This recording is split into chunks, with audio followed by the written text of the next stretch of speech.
Hey, I'm really glad you're here. Take a moment to get comfortable wherever you are. Let your shoulders relax and let the day gently fall away. You don't need to do anything right now. Just listen and let the story unfold at its own pace. Whenever you're ready, we'll begin. The silent song in the dark forest, where moonlight whispers and shadows hum. There is a forest that does not appear on any map. You will not find it by following a trail or GPS signal. You find it only when the world has grown too loud, when the hum of traffic, the ping of notifications, and the weight of tomorrow have settled deep in your bones. And if you listen closely on a night when the wind holds its breath, you might hear it calling. Not with sound, but with silence. The trees here do not rustle, they breathe. Their trunks, silver-barked and ancient, rise like cathedral pillars into a sky dusted with slow-moving stars. Moss, soft as velvet, carpets the ground. No twigs snap underfoot. No insects chirp. The forest does not forbid sound. It simply has no need for it. Here, everything speaks in feeling, in memory, in light, and in the heart of this quiet place lived Alara. She was neither young nor old, but somewhere in between, a woman wrapped in a cloak the color of twilight, with eyes that held the gentle gray of a misty dawn. Alara was the listener. Not because she heard with her ears, but because she understood the language beneath sound. The slow pulse of roots drinking from hidden streams, the sigh of leaves turning toward moonlight, the dream rhythm of sleeping animals curled in hollow logs. Each evening, as the sun bled into violet and indigo, Alara would walk to the clearing of echoes, a circle of smooth stones surrounding a pool so still it mirrored the heavens without a single ripple. And there she would sit and wait for the silent song. It did not come all at once. First, a single firefly would blink, not with light, but with a soft, silver luminescence that pulsed like a slow heartbeat. Then another, and another. Soon hundreds drifted above the pool, their glow weaving patterns in the air. Spirals, waves, gentle arcs that rose and fell like breath. This was the beginning. The fireflies were not singing with voices. They were singing with memory, a memory of rain on pine needles. Of a mother humming to her child centuries ago, of snow melting into spring, of stars being born in the quiet dark between galaxies. And as their light danced, the forest responded. Ferns uncurled in slow motion, tracing the melody with their fronds. The pool's surface shimmered, not with ripples, but with liquid light, reflecting not the sky above, but the sky within. Even the shadows between the trees softened, stretching and curling like cats settling into sleep. Alara closed her eyes. She did not need to see. She felt the song in her fingertips, in the soles of her feet, in the quiet space behind her ribs. It was not a tune to be remembered. It was a presence to be absorbed, a lullaby woven from stillness itself. And if you had been there, if you had wandered into that clearing with a mind full of worries and a heart heavy with the day, you would have felt it too. The tightness in your shoulders would loosen. The racing thoughts would slow, like leaves settling on a calm pond. Your breath would deepen without effort, and for the first time all day, you would feel held, not by arms but by atmosphere, by the gentle certainty that you were exactly where you needed to be. This was the gift of the silent song. It did not erase your troubles. It simply reminded you that beneath them, deeper than anxiety, deeper than noise, there exists a rhythm older than worry, a pulse that has been humming since the first seed split open in the dark, steady, patient, unhurried. As midnight approached, the fireflies began to dim one by one, their dance slowed. The light on the pool softened to a faint pearl. The ferns curled back into rest. The song was not ending. It was returning to the earth, to the roots, to the dream space where all gentle things wait between hearings. Elira rose, her cloak whispering against the moss. She placed a hand on the trunk of the oldest tree, a gesture not of farewell but of gratitude. Then she turned and walked back the way she came, her footsteps leaving no trace, and the forest returned to its deep, breathing silence. But something remained, a resonance. A warmth in the air, a sense that the song had not vanished, it had simply moved inward, into the space between heartbeats, into the pause before a sigh, into the quiet moment just before sleep takes you. And if on a night when the world feels too sharp, you close your eyes and breathe slowly, you might feel it too, not with your ears, but with your soul. The silent song is always there, waiting, breathing, holding space for you to rest. So let your thoughts drift like leaves on a still pond. Let your breath slow like the turning of stars, and know that somewhere, in a forest not on any map, the fireflies are beginning to glow again, and the song is almost here. The world beyond the forest did not know silence, not truly. In a small apartment on the 4th floor of a brick building in Portland, Oregon, a woman named Clara sat with her laptop glowing on the kitchen table long after midnight, the blue light carved hollows beneath her eyes. Outside her window, a distant siren wailed its 2-note lament, a sound so common she no longer registered it as emergency, only as punctuation in the city's endless sentence. Her phone buzzed for the 7th time that hour. A notification, another email. It's another reminder that tomorrow would arrive whether she slept or not. Clara rubbed her temples, her fingers tracing the tight cords of muscle that had taken up permanent residence there. 34 years old, a graphic designer by trade, an insomniac by circumstance. She had tried everything, melatonin gummies that left a chalky aftertaste, white noise apps with ocean waves that somehow felt more agitating than soothing, meditation videos where cheerful voices instructed her to release tension, while she lay rigid with the effort of trying. Nothing worked.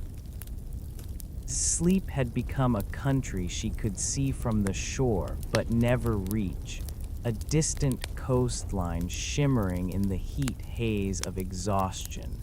She closed her laptop. The sudden darkness in the room felt heavier than before. Her body ached with a fatigue so deep it had become a kind of static, like an old radio tuned between stations, humming with interference. She walked to the window and pressed her forehead against the cool glass. Rain had begun to fall, soft and steady, tracing silver paths down the pane under the street lamp's amber glow. And in that moment, between the drumming of raindrops and the distant sigh of a bus braking 2 blocks away, something shifted. Not a sound. A asterisk lack asterisk of sound. For 3 heartbeats, no more, the world went utterly still. The rain seemed to hang suspended in the air. The city's hum vanished. Even the hum of her refrigerator in the next room faded to nothing.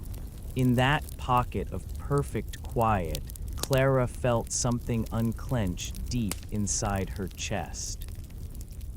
The door she didn't know existed creaked open just a fraction, and through it drifted, not a melody, not a voice, but a feeling. The feeling of moss beneath bare feet, of cool air moving through pine boughs, of being watched over not by eyes, but by ancient, gentle attention. Then the moment passed. The rain resumed its patter. The refrigerator clicked back on. The city exhaled its familiar breath of distant traffic and humming wires. But Clara remained at the window, her breath fogging the glass. Her hands no longer trembled. The tightness in her shoulders had softened, just slightly, and in her mind's eye, a place usually crowded with to-do lists and deadlines, there now bloomed a single, impossible image, a forest path dappled with moonlight, leading somewhere she had never been but somehow remembered. She didn't know it then, standing in her apartment with rain streaking the window like tears, but the forest had just whispered her name. And forests like this one, they do not whisper twice. Clara did not sleep that night, not in the way most people understand sleep. She did not drift off to dreams of falling or flying or forgotten exams. Instead, she entered a state somewhere between waking and dreaming, a liminal space where time stretched like warm taffy and thoughts moved with the slow grace of kelp forests swaying in deep water. When she opened her eyes at 5:17 a.m., gray dawn light seeped through her blinds. She felt different, not rested exactly, but altered, as though a fine layer of dust had been brushed from her soul. She rose without the usual groan of protest from her body. She made tea chamomile with a spoonful of honey and sat by the window as the city slowly woke around her. Delivery trucks rumbled down the street. A neighbor's dog barked once sharply. Keys jingled in a lock down the hall. Ordinary sounds. But this morning, they did not feel like needles against her nerves. They felt distant, muffled, as though she were listening to the world through a thick pane of glass. And beneath those sounds, faint but persistent, hummed that same quiet resonance she'd felt the night before. The echo of silence. She went to work. She attended meetings. She nodded at colleagues' jokes. She clicked and dragged layers in Adobe Illustrator with practiced precision. But part of her remained elsewhere, walking that moonlit path in her mind, feeling the soft give of moss underfoot, breathing air scented with damp earth and night-blooming flowers. That evening, she found herself in Powell's books, wandering the forest green shelves of the nature section without conscious intention. Her fingers trailed along spines until they stopped on a slim volume with a cover of deep indigo cloth stamped with silver leaves. Whispers in the Wood, Forgotten Lore of Pacific Northwest Forests. She'd never heard of the author, a woman named Alara Voss, published in 1947 and long out of print. The book felt warm in her hands, as though it had been waiting on that shelf not for days or weeks, but specifically for this hour, this minute, this breath. She bought it without opening it. Back in her apartment, she brewed another cup of tea and settled into her armchair, the one with the frayed corduroy armrests she kept meaning to re-upholster. Rain had returned, a gentle percussion against the roof. She opened the book. The first page held not text, but a single line of handwritten script, faded to the color of weak tea. To find the silent forest, stop listening with your ears. Begin listening with your bones. Clara's breath caught. She turned the page. What followed was not a field guide or a botanical survey. It was a series of meditations, each one a doorway. Paragraphs that did not describe trees so much as asterisk invite the reader to become them. Passages about the patience of stone, the memory of water, the language of shadows. There were no maps, no coordinates, only phrases that seemed to bypass her eyes and settle directly into her nervous system. When the weight of tomorrow presses upon your chest, lie upon the earth and let the planet breathe for you. The oldest trees do not fear the storm. They dance with it, roots deep in dark soil, branches surrendering to the wind's wild song. You are not lost. You are simply between melodies.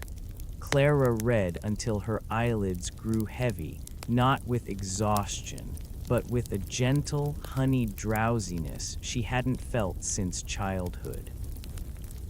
She fell asleep in the chair, the book resting open on her lap, rain whispering against the glass. And she dreamed, not in images, but in sensations. She felt cool earth beneath her bare feet, the brush of fern fronds against her calves. The weight of a cloak, soft wool the color of twilight, settling on her shoulders though she had not put it on. She felt herself walking a path that required no eyes to follow, guided by a pull in her sternum, a magnetic north only her heart could detect. Moonlight filtered through a canopy so dense it should have blocked all light, yet here it fell in liquid silver pools upon the forest floor. Fireflies drifted not as insects, but as living embers of quiet, their glow pulsing in time with a rhythm she felt in her own pulse. Thump, thump, thump, slower than her waking heartbeat, deeper, older, thump, thump, thump, asterisk.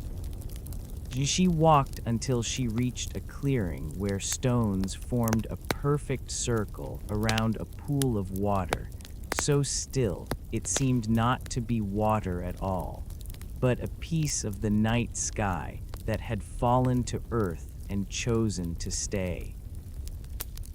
And there, sitting on the largest stone with her back to Clara, was a woman wrapped in a twilight-colored cloak. Her hair was the silver of birch bark in moonlight. She did not turn. She did not need to. "You've been listening," the woman said. Her voice was not a sound Clara heard with her ears. It was a vibration in the air, a warmth in her chest, the gentle pressure of a hand on her shoulder, though no hand touched her. Most never do. They hear noise and mistake it for meaning. But you heard the space between. Clara tried to speak, but found she had no mouth in this place. No tongue, only presence, only attention. The song is not for hearing. Asterisk, the woman continued, her head tilting slightly as though listening to something Clara could not yet perceive. It is for remembering. You knew this language once, before words, before worry, before you learned to carry tomorrow on your shoulders like a sack of stones. The woman finally turned. Her face was neither young nor old. It held the softness of moss and the strength of granite. Her eyes were the color of mist at dawn, gray with hints of gold where the light touched them. "I am Alara," she said, "and this forest has been waiting for you to remember how to be quiet." Clara felt a question form not in her mind, but in the space behind her ribs. "Why me?" Alara smiled, a slow unfurling like a fern in spring. "Not why you, why now? The world has grown loud, and when the world grows loud, the quiet places must grow deeper. They must reach further. They must call to those who still have silence left in them, however buried." She rose and gestured for Clara to approach the pool. "Look," she whispered. Clara knelt. The water showed not her reflection, but a slow-moving tapestry of light, silver threads weaving through darkness, pulsing gently like a sleeping heart. As she watched, the threads began to form patterns, not shapes exactly, but feelings given form. The slow unfurling of a fern, the patient descent of snow. The gentle arc of a bird's wing catching an updraft. Each pulse of light carried a sensation, peace, patience, belonging. "This is the silent song," Alara murmured. "It does not erase your worries. It reminds you that you exist beneath them, that you are older than your anxiety, deeper than your fatigue. You are made of the same stuff as these trees, rooted, resilient, capable of standing through storms without breaking." Clara felt tears welling, not tears of sadness, but of recognition. As though she had been speaking a foreign language her entire life and had just heard her mother tongue for the first time in decades. "Can I stay?" she asked without words. Alara's smile deepened. "You never left." And then Clara woke in her armchair, morning light spilling across the floorboards. The book lay open on her lap. Rain had ceased. Birds sang tentative songs outside her window. Her body felt heavy in the best way, the heaviness of stone warmed by sun, of earth after rain. Her mind, usually a frantic swarm of thoughts at dawn, was clear and still as that pool in her dream. She knew, with a certainty that required no evidence, that the forest was real, and it was waiting. The next 3 nights passed in a rhythm both ordinary and sacred. And Clara went to work. She answered emails. She bought groceries and paid bills and made small talk with her barista. But beneath these surface actions flowed a deeper current. Each evening, after sunset, she would sit in her armchair with the book open on her lap. She did not always read the words. Sometimes she simply rested her hands on the cover and closed her eyes, breathing slowly until the boundaries of her apartment softened, until the hum of the refrigerator became the whisper of wind through pine boughs, until the glow of her salt lamp became the gentle luminescence of fireflies in a moon-drenched clearing. She was learning to listen with her bones, and the forest was learning her name.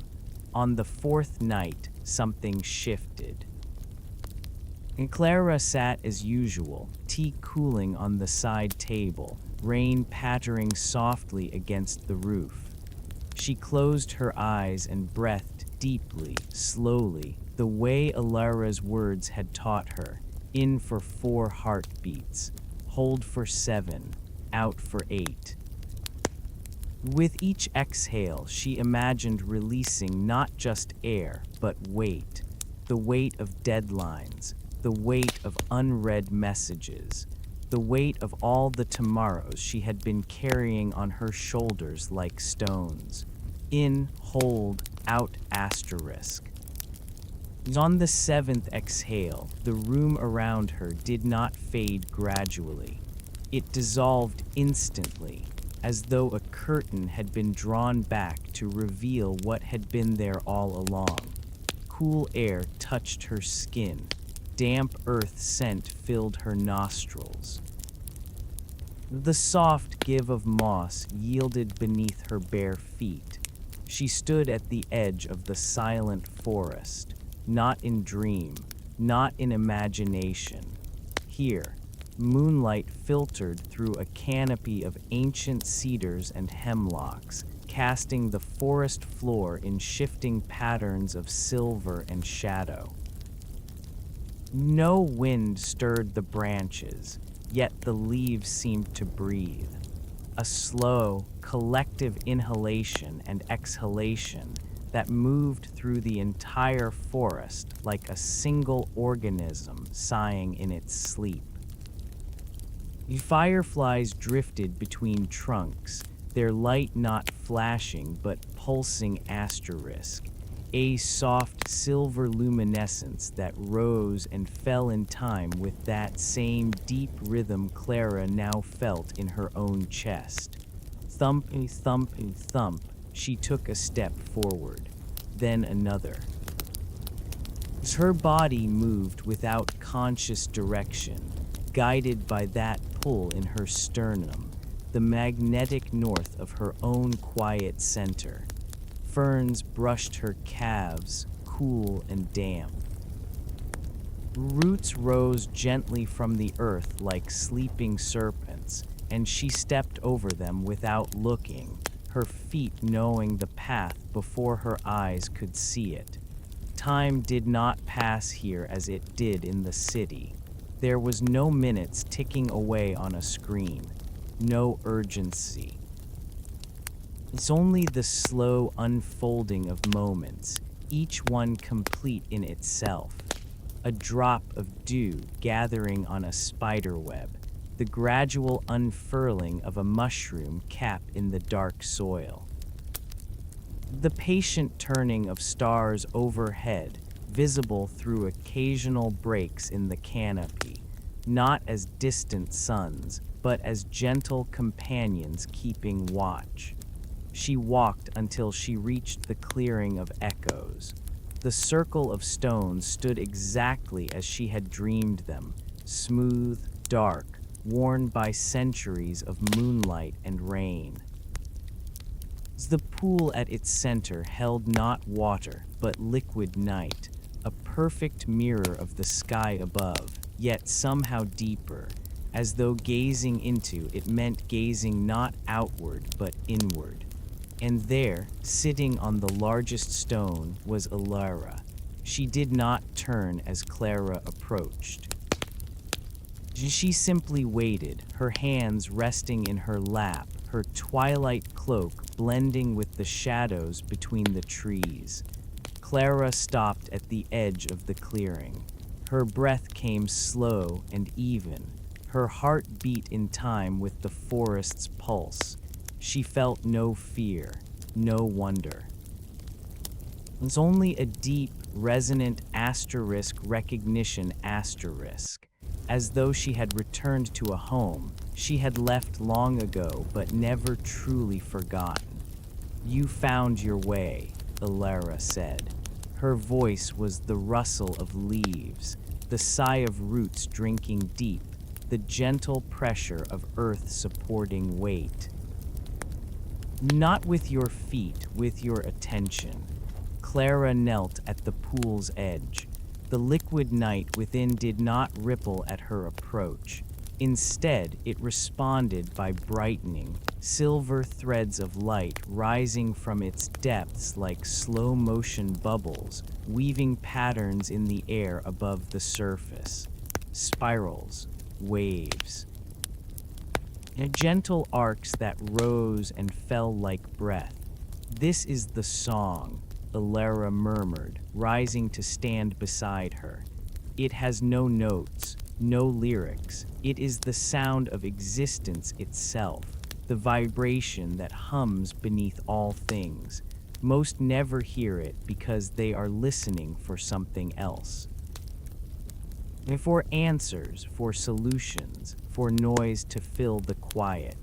She knelt beside Clara, her presence like the warmth of sun-warmed stone. "But you stopped listening for noise. You began listening for space. And in that space, the song found you." Clara watched the light patterns dance above the pool. As she watched, they began to form not just feelings, but memories asterisk. Not her own memories, but older ones. The memory of the first rain falling on bare rock. The memory of seeds splitting open in darkness, reaching for light they had never seen but somehow knew existed. The memory of stars being born in the silent dark between galaxies, a process taking millions of years, yet happening with perfect patience, perfect timing. "We forget," Alara whispered, her voice weaving through Clara's thoughts like smoke through branches. "We forget that we are part of this rhythm, that our hearts beat with the same pulse as tides, that our breath moves with the same rhythm as seasons turning. We think we must asterisk create asterisk peace. But peace is not created, it is remembered. It is what remains when we stop adding noise." Clara felt a question forming, not in words, but as a gentle pressure behind her eyes. "How do I carry this back?" Alara smiled, her mist-gray eyes holding galaxies of understanding. "You do not carry it, you become it. The song is not a thing to possess. It is a state of being to inhabit. When you return to your world of noise, you will not bring the forest with you. You will bring the asterisk listening.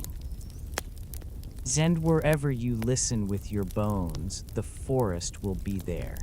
She placed a hand over Clara's heart. No pressure, no weight, only warmth.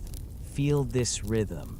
Memorize it not with your mind, but with your marrow.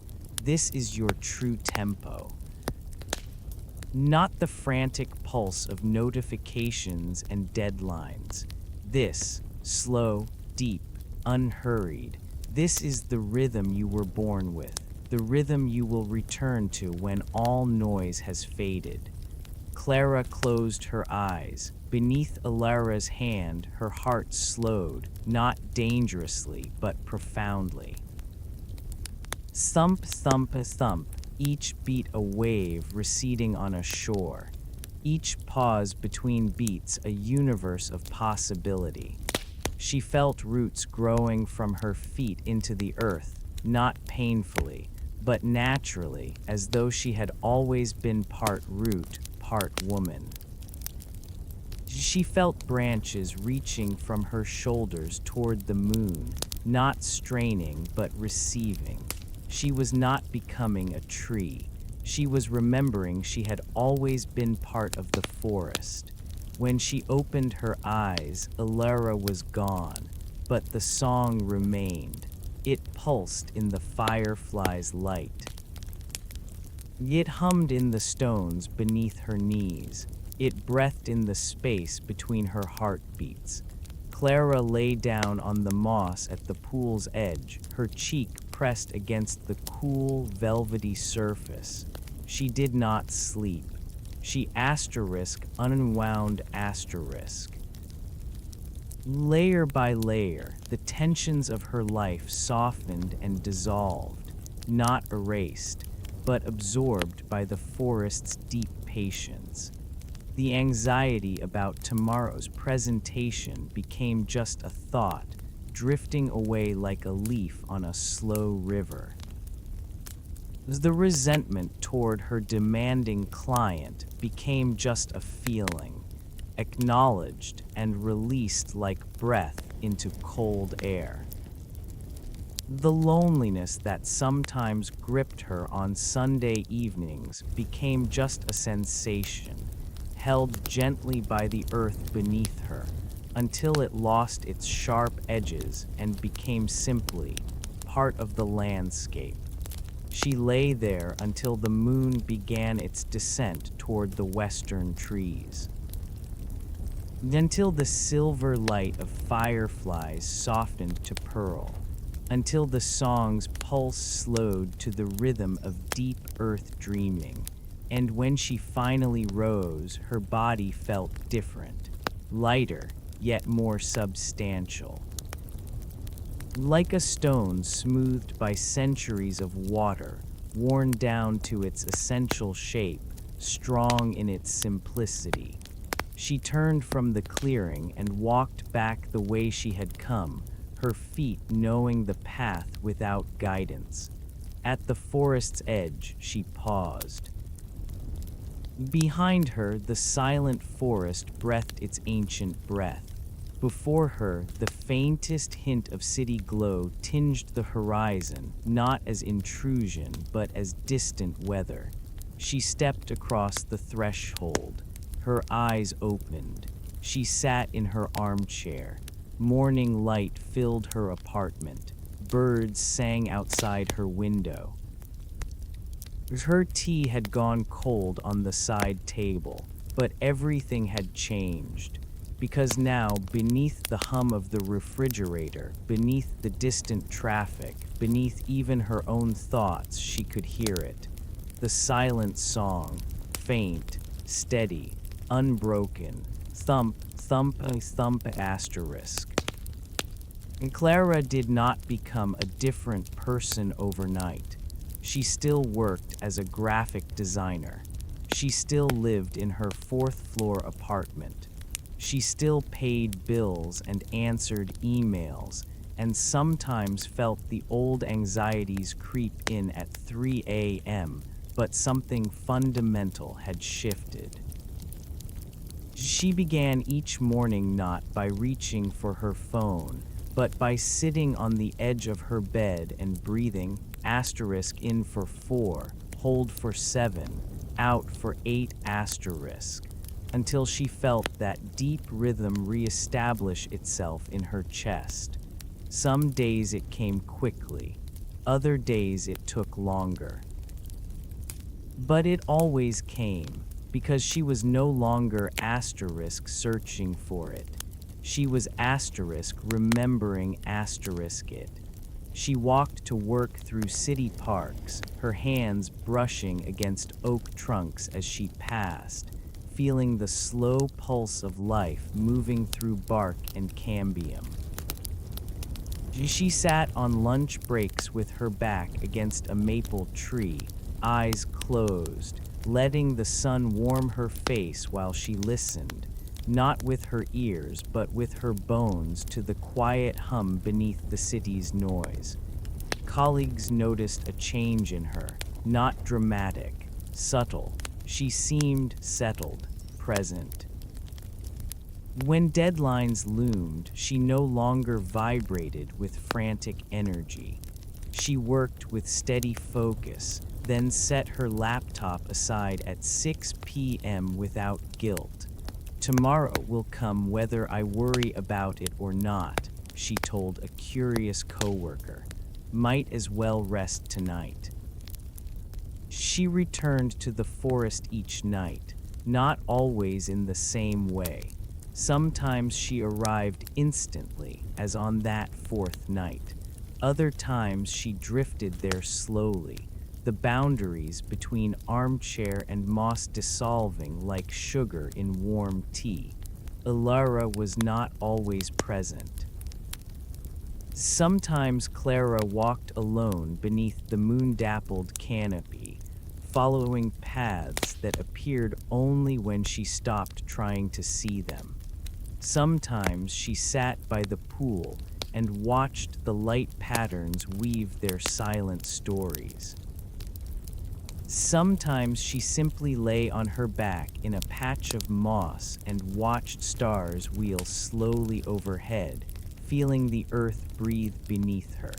She learned the forest's gentle rules. The song grows louder when you stop trying to hear it. Paths appear when you stop looking for them. Answers arrive not as thoughts, but as sensations. A warmth in the chest, a loosening in the shoulders, a sudden clarity like mist burning off a lake at dawn. One night she found a young fox curled beneath a hemlock, its breathing shallow, one paw tucked awkwardly beneath its chest. Without thinking, Clara knelt and placed her hands around the injured limb, not to fix, not to heal, but simply to hold. She breathed slowly, matching her rhythm to the fox's ragged pulse. She poured into that space between heartbeats all the quiet she had gathered from the pool, all the patience she had learned from the stones, all the deep peace of the forest's breath. She did not pray. She did not wish. She simply was a vessel of stillness, a conduit of calm. After a time that could have been minutes or hours, the fox's breathing deepened. Its ears twitched. It opened eyes the color of melted amber and looked at Clara, not with fear, but with recognition.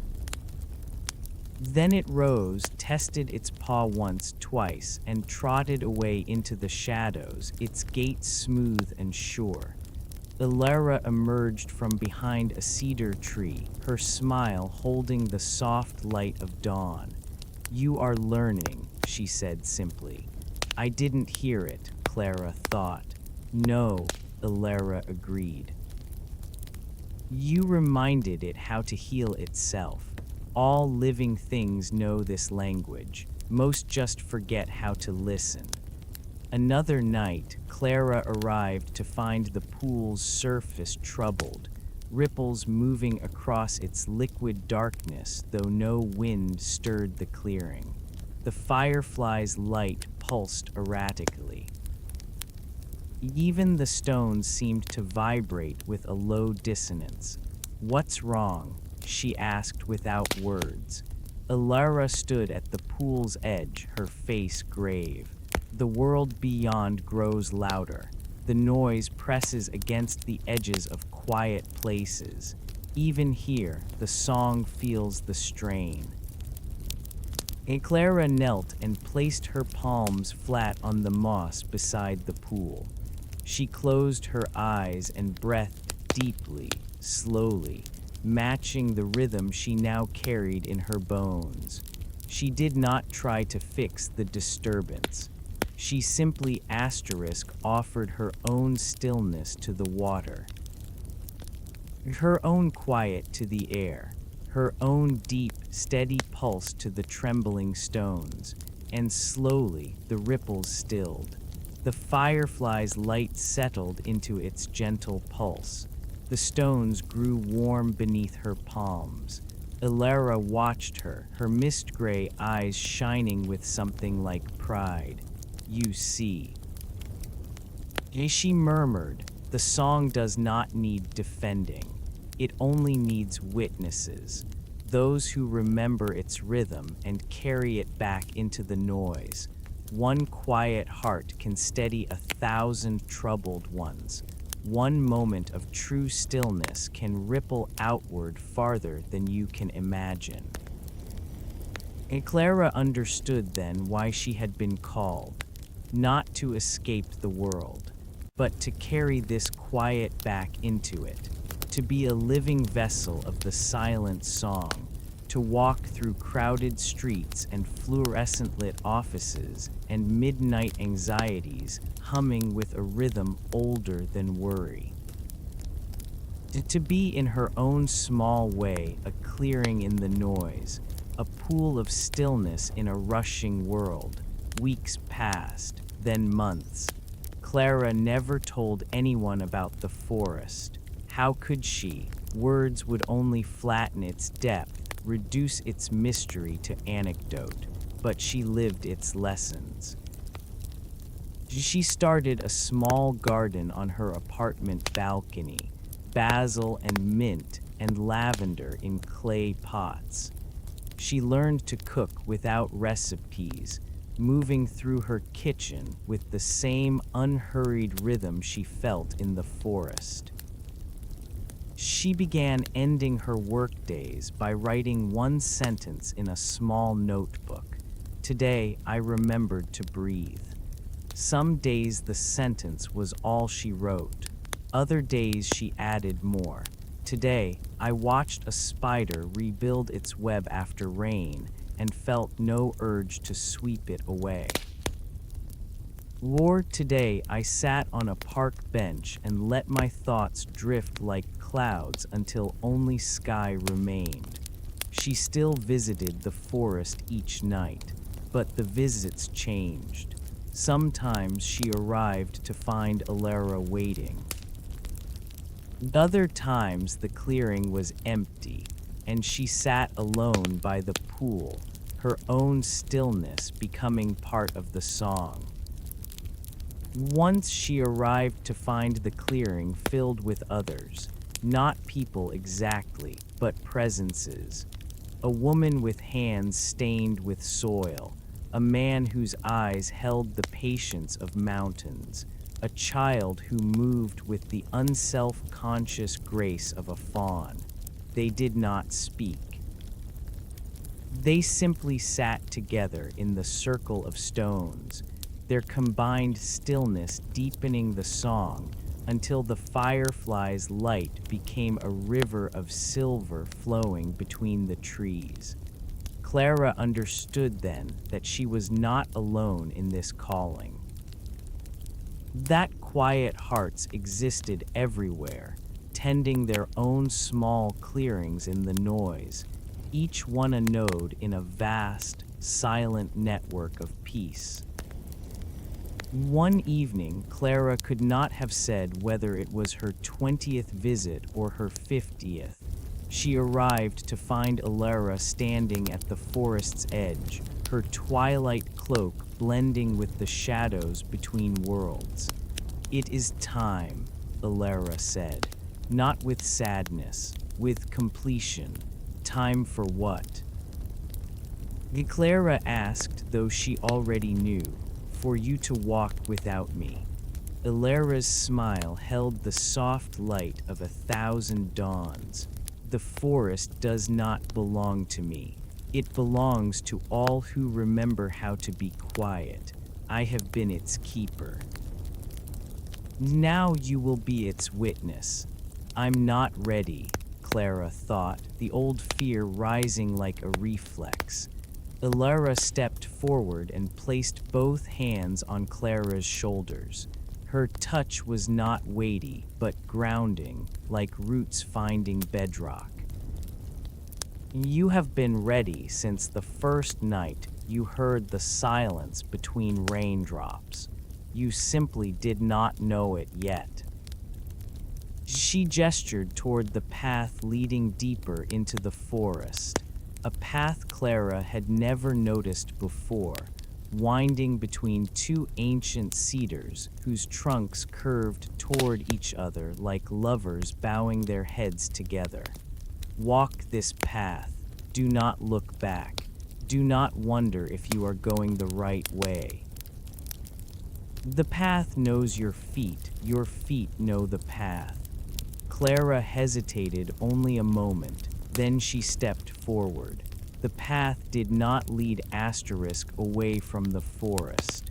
It led Asterisk deeper into its heart, not the physical heart of trees and stones, but the metaphysical heart of silence itself.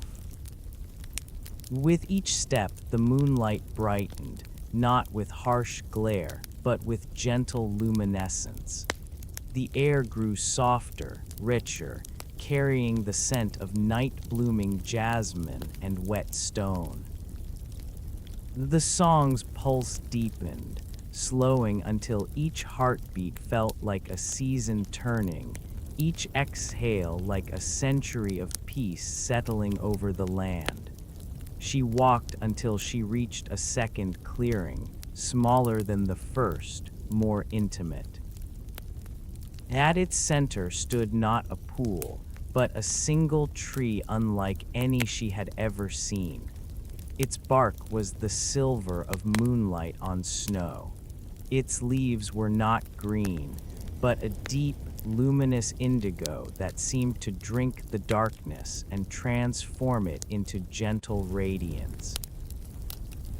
Beneath its branches, the air hummed with a silence so profound it felt like sound, a paradox that made perfect sense in this place. Clara approached the tree. As she drew near, she saw that its trunk held not bark, but something like liquid shadow, smooth, deep, inviting.